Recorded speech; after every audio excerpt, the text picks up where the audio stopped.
नमस्कार दोस्तों, स्वागत है आपका SSC learning point by Singh sir. आज का हम करेंगे 6 दिसंबर की शिफ्ट 4 का पेपर। चलिए फिर स्टार्ट करते हैं बिना देरी किए हुए। देखो पहला सवाल था sec 3 थीटा बराबर cosec 4 थीटा माइनस 15, तो tan 3 थीटा की वैल्यू क्या होगी। तो देखो sec 3 थीटा को हम लिख सकते हैं cosec 90 माइनस का 3 थीटा। ठीक है, अब यहाँ से देखो जब इसको कंपेयर करेंगे तो कोसेक 90 माइनस 3 थीटा बराबर क्या हो जाएगा इसके। तो यहाँ से 90 माइनस का 3 थीटा बराबर लिख सकते हैं 4 थीटा माइनस का। तो इधर 3 थीटा पहुंच जाएगा, इधर हो जाएगा 7 थीटा, 15 इधर आ जाएगा तो 5 हो गया, 9 1 10 हो गया। ठीक है, यहाँ से करेंगे तो 15 सत्ते 105 हो गया, थीटा बराबर 15। और यहाँ पर रखेंगे तो 15 दिया 45, 10 45 की वैल्यू 1 हो गई। अगला सवाल करते हैं, सभी वस्तुओं का औसत अंकित मूल्य क्या है। तो इन्हीं सबको जोड़ देते हैं, उसमें 7 का भाग कर देते हैं, हमारा आंसर आ जाएगा। तो देखो यहाँ से 11 और 7 कितना हो गया 18, 18 और 9 27, 27 और 6 33, 33 और 4 37, 37 और 5 42, 42 और 10 52। ठीक है, 52 में 7 का भाग करेंगे तो सत्तू सत्तू 49 हो गया, 3 बचा, फिर 3 बचा तो 7 चौक 28 हो गया, 7 4 मिल गया, आंसर लगा दो। ठीक है, जीरो से कोई पंचायत नहीं, हमारा आंसर आ चुका है। अगला सवाल, एक पुरुष 4 महिलाएं एक कार्य को 65/4 दिन में पूरा कर सकती हैं, जबकि 3 पुरुष 4 महिलाएं 13/2 दिन में पूरा कर सकती हैं। 13 महिलाएं इसे कितने दिन में पूरा कर सकती। तो देखो एक पुरुष 4 महिलाएं 65/4 दिन में पूरा कर सकती है, वही काम कर रहे हैं 3 पुरुष 4 महिलाएं कितने दिन में 13/2। तो यहाँ से 2 दूनी 4 हो गया, 13 पंजे 65 हो, गुणा करते हैं 5 एकम 5 हो गया, 5 पुरुष प्लस 20 एम हो गया, 3 दूनी 6 पी प्लस का 4 दूनी 8 एम हो गया। ठीक है, पी एक तरफ करते हैं तो 6 से 5 जाएगा, कितना हो जाएगा पी बच जाएगा, 20 से 8 गया 12 एम बच गया। तो एम अपॉन पी बराबर हो जाएगा 1/12।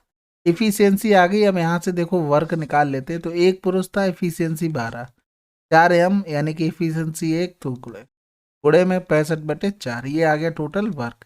अब किसको करना है, किसको काम करना है 13 महिलाओं को, तो 13 महिलाओं की इफिशियंसी 13 गुणे 1 हो गई, बटे कर दो 13, तो 13 पंजे 65 हो गई। यहाँ से 12 4 16 करेंगे, 4 चौकू 16 हो गया, 5 चौकू 20, आंसर। अगला सवाल, पाई चार्ट की श्रेणी बी के लिए केंद्रीय कोण क्या होगा। तो यहाँ पर देखो 100 बराबर हमको दिया गया था कितना 360 डिग्री, हमसे 15 की वैल्यू पूछी गई थी, यानी कि एक जीरो चला गया, 15 छक्का 90, 15 थी 45 और 9 कितना हो गया 54 डिग्री। ठीक है, अगला सवाल करते हैं, त्रिभुज ए बी सी समरूप त्रिभुज है DEF, इस प्रकार ए बी 9.1 है, DE 6.5 है। यदि DEF का परिमाप 25 सेंटीमीटर है तो ABC का परिमाप क्या होगा। देखो P1 अपॉन P2 बराबर S1 अपॉन S2, ये तो प्रॉपर्टी पता होगी सिमिलर वाले ट्रायंगल में। तो देखो यहाँ से ऊपर 9.1 है तो 9.1 साइड लिखती, नीचे DE 6.5 लिखती, हमें DEF का परिमाप पता है तो 25 उसी उसी भुजा के सामने लिख देते हैं, यहाँ से ये निकालना था बस। तो देखो 55 25 हो गया, या तो इधर कर लो 13 पंजे 65, 13 सत्ते 91, 55 25 हो गया, 7 पंजे 35, x बराबर 35, आंसर। अगला सवाल, एक अर्धगोले की त्रिज्या इतनी है, इसका आयतन क्या होगा। देखो गोले का आयतन क्या होता है, अर्धगोले का 2/3 पाई आर स्क्वायर इंटू आर हो गया, यानी कि यहाँ से लिख सकते हैं 2/3 पाई आर स्क्वायर की वैल्यू जब 7 होती है तो तुम्हारा एरिया होता है 154। ठीक है, अब हो गई 6.3, कै गुना हो रही है 0.9 गुना हो रही है, यानी कि एरिया हो जाएगा 154 गुणे 9 ने 81.81। समझ गए, यानी कि यहाँ से लिखेंगे 154 गुणे 0.81 और आर कितनी थी 6.3। तो यहाँ से करेंगे 3 दूनी 6 हो गया, 3 एकम 3, कोई दिक्कत कोई समस्या बिल्कुल नहीं होनी चाहिए। तो फिर क्या कर सकते हैं, अब इस पर कुछ नहीं, डायरेक्ट गुणा कर दो, 2.18 में करेंगे 21 एकम 21 हो गया, हासिल लगा 2 हो गया, 21 अट्ठे 168 हो गया। ठीक है, कुछ गलत तो नहीं कर दिया भाई, हाँ ठीक है, 21 अट्ठे 168 हो गया, 168 दो 170 हो गया। ठीक है, पॉइंट आ जाएगा 3 के बाद, 3 के बाद पॉइंट लगा दिया। फिर गुणा करना है, 2 चौकू 8 हो गया, 2 पंजे 10 हो गया, 2 एकम 2 हो गया और एक 3 आएगा। फिर यहाँ से डायरेक्ट 17 का गुणा करके देखो, 17 अट्ठे कितना होता है, 136 होता है, हाथ से लगा 13 हो गया, 17 तियाँ 51 हो गया, यानी कि यहाँ पर 1 हो जाएगा, 17 तियाँ 51, 1 52 हो गया। तो देखो 523 के आसपास कौन सा है आंसर है। अगला सवाल, 246837 में कितना घटाया जाए कि 13 से विभाज्य हो जाए। तो डायरेक्ट देखो भाग करके देख लेते हैं। 13 एकम 13 हो गया, बचा कितना है, 11 बचा, 13 ने में 117 ज्यादा हो जाएगा। फिर क्या करेंगे, 13 अट्ठे 104 करेंगे, 104 किया तो बचा 12 हो गया। फिर 13 ने में 117 हो गया, ठीक है। फिर बचा कितना, 11। फिर 13 ने में 117 ज्यादा हो जाए, 13 अट्ठे 104 हो गया, बचा कितना है, 9 बचा है। 9 बच गया तो 13 सत्ते 91, 91 में कितना जोड़ेंगे, 97 हो जाएगा 6, तो वही आंसर आ गया। अगला सवाल, त्रिभुज पी क्यू आर एक समद्विबाहु त्रिभुज है। पी क्यू बराबर पी आर बराबर 2a है, तो क्यू आर बराबर a है। पी एक्स लंब है, क्यू आर खींचिए और पी एक्स की लंबाई बताइए। देखो पी क्यू आर क्या है, समद्विबाहु त्रिभुज है, पी क्यू और आर। पी एक्स लंब है क्यू आर पर, बहुत बढ़िया बात है, समद्विबाहु त्रिभुज है। पी क्यू बराबर कितना दिया गया था, 2a, पी आर बराबर 2a दिया गया था, क्यू आर बराबर क्या दिया गया था, a। ठीक है, ये पूरा a। जब इस पर लंब डालेंगे समद्विबाहु त्रिभुज में, ये दो भागों में बट जाता है, यानी कि ये कितना हो जाएगा, a/2 हो जाएगा। जब इसको निकालेंगे तो 2 दूनी 4, a स्क्वायर माइनस का a स्क्वायर बाई हो गया। ठीक है, आप इसको रूट ले लेंगे तो 4 4 चौकू 16, 16 में से एक गया, कितना बचेगा, 15, a स्क्वायर बटे 4 बचेगा, बराबर क्या हो जाएगा, ये भुजा हो जाएगी। ठीक है, अब यहाँ से क्या निकालना था हमको, एक्स की लंबाई, बस वही तो निकल आया, 15 रूट हो गया और इधर हो जाएगा a/2। अगला सवाल करते हैं। एक दौड़ में एक टीम में 4 सदस्य हैं, प्रत्येक सदस्य को एक के बाद एक 5 किलोमीटर की दूरी तय करनी है। यदि कुल 30 मिनट का समय लगा तो औसत चाल क्या होगी। देखो एवरेज स्पीड का फार्मूला क्या होता है, total distance upon total time. तो टोटल डिस्टेंस कितनी हो गई, 5 × 4 और बटे 30 मिनट हो गया। हमें चाहिए किसमें था, मीटर प्रति सेकंड, किलोमीटर प्रति घंटा, मीटर प्रति सेकंड, किलोमीटर प्रति घंटा, यानी कि सभी में वो कोशिश कर रहा था। तो देखो हम एक में चेंज करके देख लेते, किलोमीटर प्रति घंटा करना आसान है क्योंकि हमें दूरी किस में दी गई थी, किलोमीटर में, बटे 60 करेंगे, 60 ऊपर चला जाएगा तो ये घंटे में हो गया। यहाँ से करेंगे 30 दूनी 60 हो गया, 5 दूनी 10 चौक 40 किलोमीटर प्रति घंटा, आंसर। अगला सवाल, एम एक्स की power m minus n x power n बराबर 0 है, तो एक्स की पावर एन के पदों में इसका मान क्या होगा। तो देखो यहाँ से इसको लिख सकते हैं, एक्स की पावर एम, एलसीएम लेने के बाद एक्स की पावर एन प्लस एक्स की पावर एम प्लस एक्स की पावर एन अपॉन में हो गया एक्स की पावर एम प्लस एक्स की पावर एन माइनस एक्स की पावर एन। तो ये देखो इससे कैंसिल आउट हो गया, ऊपर हो गया 2x की पावर एम अपॉन में हो गया एक्स की पावर 2m, कर दो या तो अभी ऐसा ही रहने दो। यहाँ से देखो इसको चेंज करके लिखेंगे तो एक्स की पावर m बराबर एन एक्स की पावर n हो गया, एक्स की पावर m अपॉन एक्स की पावर n बराबर हो गया n अपॉन m हो गया। अब देखो यहाँ से बन गया a plus b a minus का b, यानी एक्स की पावर 2m माइनस का एक्स की पावर 2m। अब यहाँ से देखो ऑप्शन में एक चीज देखो, नीचे माइनस वाला आएगा, ये तो कंफर्म हो गया क्योंकि वो कटने वाला नहीं, तो ये तो चलेगा। ठीक है, दो चले गए। अब यहाँ से ये देखते हैं कि एन स्क्वायर आएगा कि एम स्क्वायर आएगा पहले। तो एक्स की पावर 2m माइनस एक्स की पावर 2n हो गया। यहाँ से देखो हमें वैल्यू पता नहीं थी, यहाँ से अगर इसका होल स्क्वायर कर दें तो ये एन स्क्वायर एम स्क्वायर हो जाएगा, यानी कि एक्स की पावर 2m हमें एक्स की पावर n के पदों में चाहिए, तो यहाँ से लिख सकते हैं एक्स की पावर 2m बराबर एक्स की power 2m into n square m square चाहिए। तो यहाँ से इसमें नीचे वैल्यू पुट करते हैं, तो यहाँ से आ जाएगा एक्स की power 2n n square m square. बस यहीं से आंसर लगा सकते थे, एन स्क्वायर पहले आएगा। यहाँ से लिखेंगे एक्स की पावर 2n, एक्स की पावर 2n यहाँ से ले लिया हमने बाहर, तो एन स्क्वायर माइनस का एम स्क्वायर हो गया। अब बच्चा बटे में एम स्क्वायर, तो यहाँ से देखो ऊपर जाएगा तो एम स्क्वायर ऊपर चला जाएगा, तो यहाँ से आ जाएगा 2x की power m into m upon m हो गया क्या, एक्स की power 2m n square minus का एम स्क्वायर। अब एक्स की पावर m, एक्स की पावर m यहाँ से अगर स्क्वायर ना करते तो क्या लिखते, यहाँ पर लिखते एन एम एन नहीं, एन इंटू एक्स की पावर एन अपॉन एम लिखते, वही वैल्यू पुट यहाँ पर करती थी, एक्स पावर एम, दो गुणे एन इंटू एक्स की power n upon m into m upon m x की power 2n, n square minus का एम स्क्वायर हो गया। ये देखो ये एक पावर तो इससे चली जाएगी, ये इससे चला जाएगा, तो बचेगा स्क्वायर और था, तो बचेगा क्या, 2nm, 2nm बचेगा, कहाँ पर है ये। ठीक है, अगला सवाल करते हैं। एक व्यक्ति ने बी को 3 वर्षों के लिए 23,000 रुपए तथा सी को 4 वर्षों के लिए 19,000 रुपए ब्याज की समान दर से साधारण ब्याज पर उधार दिए। दोनों से कुल इतने रुपए के ब्याज के रूप में प्राप्त वार्षिक दर ज्ञात कीजिए। तो देखो इनका रेशियो बना लो, 23 और 19 आ गया। अगर 23 3 साल के लिए रहता तो 69 ब्याज देता, और फिर 19 चौक 76 देता, प्लस का 76। आर तो कॉमन हो गई, आर ले लो यहाँ से बाहर। ठीक है, फार्मूला लगा रहे हैं और कुछ नहीं कर रहे हैं।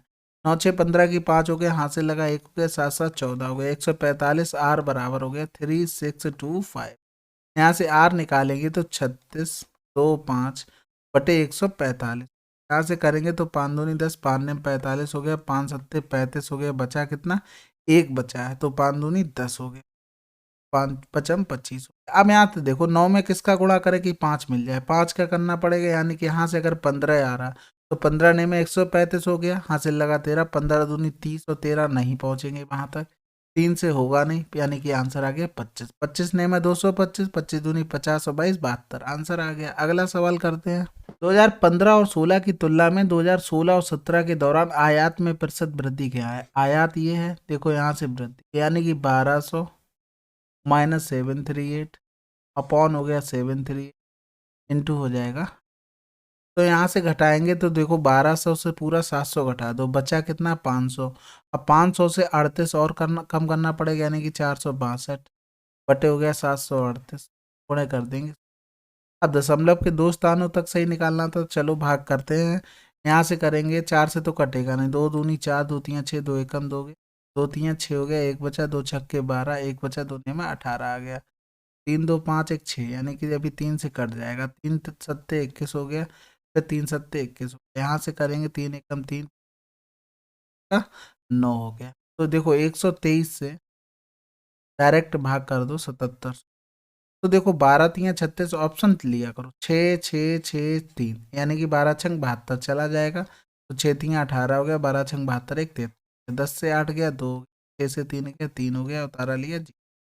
अब ऑप्शन में देखो दूसरे नंबर पे जीरो तो नहीं आएगा क्योंकि अभी भाग चला जाएगा, 2 और 5, 5 का अगर देखेंगे तो 12 पंजे 60 हो रहा, बहुत ज़्यादा पहुंच जाएंगे, ये तो हटा दो, लेकिन भाग किससे जाएगा 62, यानी कि 2 से, आंसर आ गया। अगला सवाल, एक्स प्लस 1/x बराबर 2 है, तो इसकी वैल्यू निकालनी है, एक्स बराबर रख दो 1, आंसर आ जाएगा 2। अगला सवाल देखो, यहाँ से पूछा गया था x power 3 plus 1/x power 3, यहाँ से जब लिखोगे तो क्या करोगे, डिवाइड कर दो किससे, एक्स से, यानी कि 5x प्लस का 7 प्लस का 5/x बराबर हो गया, यहाँ से लिखेंगे 5x प्लस का 1/5x बराबर माइनस का एक्स प्लस 1/x बराबर हो गया माइनस का 7/5।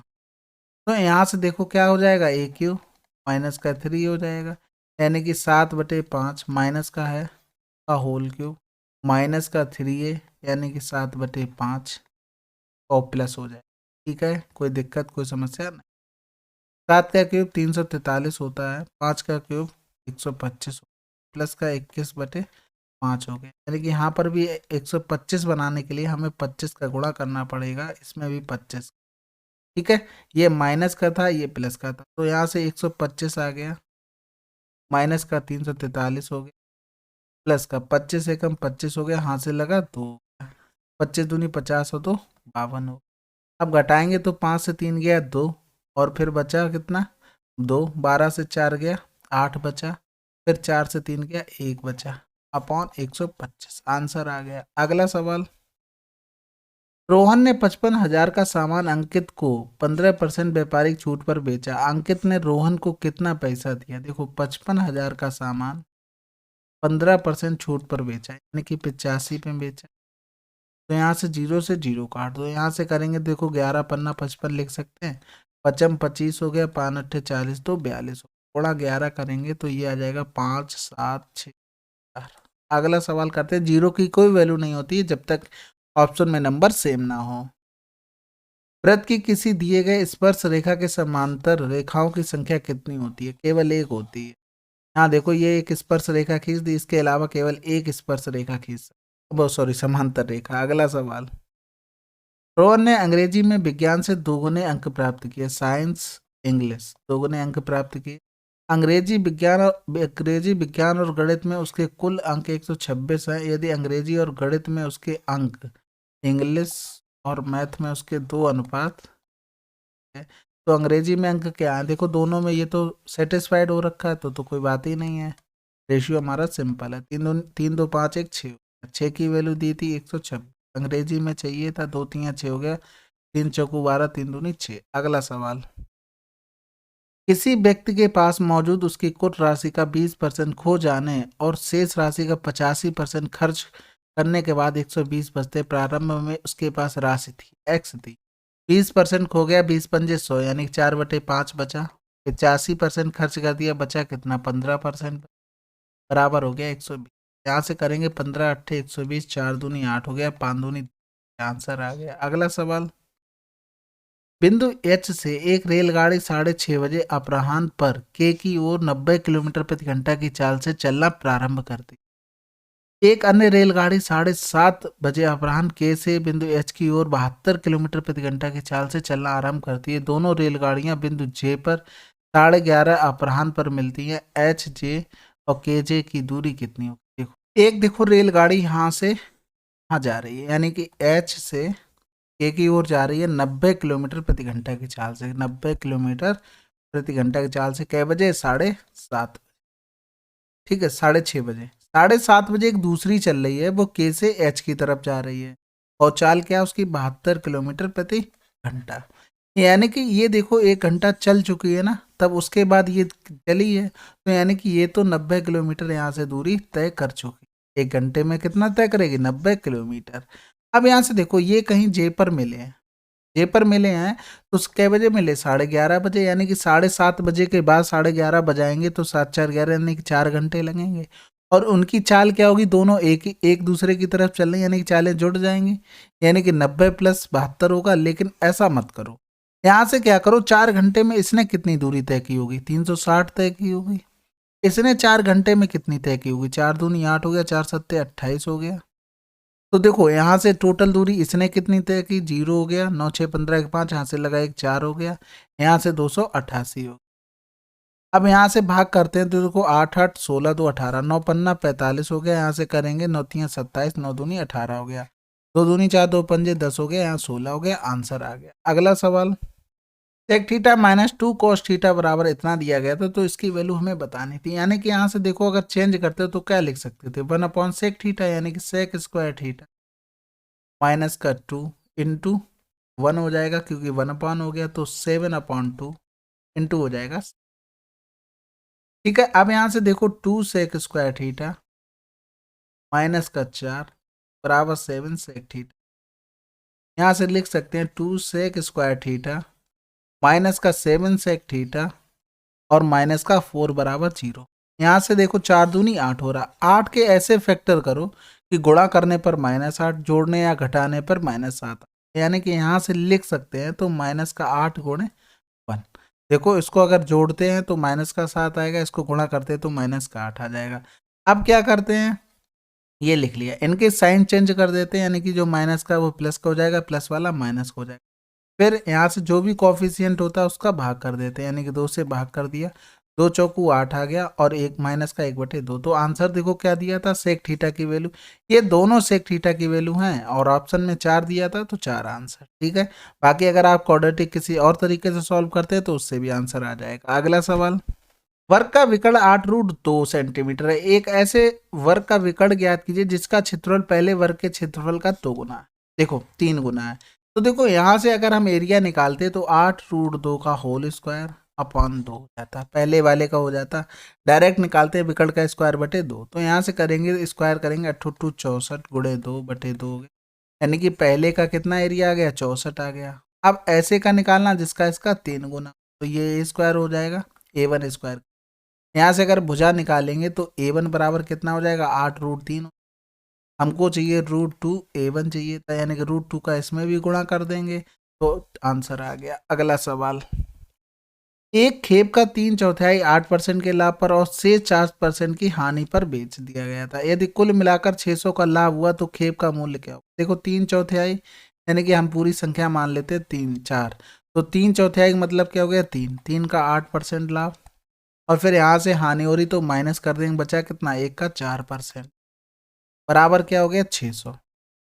तो यहाँ से करेंगे 8×3 = 24 और 4 यानी कि 20% बराबर 600 हो गया। यानी कि परसेंटेज का साइन हटाएंगे तो 100 नीचे आ जाएगा, वो इधर चिपका देंगे, यानी कि ये परसेंटेज हटा दो 100 इधर चिपका। हमें निकालनी थी 4 की वैल्यू, ये देखो यहाँ। तो करेंगे क्या, इसका कितना हो रहा था 1/5 गुना हो रहा था, इसका भी 1/5 कर देंगे तो 12×5 = 60 यानी कि 12,000 आंसर। अगला सवाल, दो संख्याओं का योग 18 है, उनका एचसीएफ और एलसीएम क्रमशः इतना और इतना है, तो व्युत्क्रमों का योग क्या होगा। देखो दो संख्याओं का योग 18 है और एचसीएफ इंटू एलसीएम बराबर होता है दो संख्याओं का गुणनफल, तो 3 × 54 बराबर हो गया ए बी। इनके व्युत्क्रमों का करेंगे तो 1/a 1/v, यहाँ से लिख सकते हैं a प्लस का v अपॉन ए बी। तो 18 बटे कितना हो जाएगा 3 × 54 हो जाएगा, 18×3 = 54, 3×3 = 9, आंसर आ गया 1/9। अगला सवाल, कॉस स्क्वायर 15 का मान निकालना। देखो ये बार बार याद तो कर नहीं सकते कि टेन 15 याद करोगे, साइन 15 याद करोगे, हमने इसके ऊपर शॉर्ट वीडियो भी दिया हुआ है चैनल पर। अब यहाँ से देखो, इसको √3 + 1 लिखो, इसको √3 - का 1 लिखो, और इसको लिख दो यहाँ पर 2√2। ये याद कर लो, बड़ी भुजा के सामने बड़ा कोण और छोटी भुजा के सामने छोटा कोण। कॉस कॉस में देखो क्या होता है, लंब बटे क्या होता है, आधार बटे कर्ड होता है। तो आधार बटे कर्ड 15 के लिए आधार ये हो गया, कर्ड ये हो गया, यानी कि √3 + का 1 अपॉन 2√2 हो गया।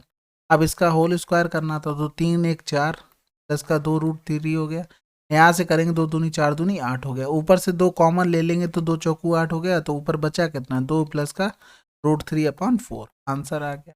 तो देखो यहाँ से आप टेन 15 भी निकाल सकते हैं, टेन 75 भी निकाल सकते हैं, साइन 15 साइन 75 कोसेक 15 कोसेक 75, जो भी निकालना हो इस ट्रायंगल को याद कर लो, आप आसानी से निकाल लेंगे। अगला सवाल, S5 द्वारा बेचे गए कैलकुलेटर की संख्या S1 द्वारा बेचे गए कैलकुलेटर की संख्या। हाँ वहां पर एक चीज और छूट गई, देखो यहाँ पर एक तरीका और है, लिख सकते थे cos 45 - 30, तो cos A - cos B का फार्मूला लगा के भी आप लोग कर सकते थे। ठीक है, चलिए फिर सवाल पे पहुंचते हैं। तो कह रहा था कैलकुलेटर की संख्या का कितना प्रतिशत है। तो देखो सिंपल सा कितना गुना लिखा है, 200 गुना 2 गुना लिखा, 40 दूनी 80, तो भाई तो आंसर हो गया 40 का कितना परसेंट, तो 40 दूनी 80 200% आंसर। अगला सवाल, चलिए फिर 6 तारीख की सभी शिफ्ट, यानी कि ये S4 थी, सभी शिफ्ट खत्म हो गई हैं। आप लोग अच्छे से पढ़ते रहिए, मिलते हैं अगले वीडियो में, तब तक के लिए जय हिंद जय भारत।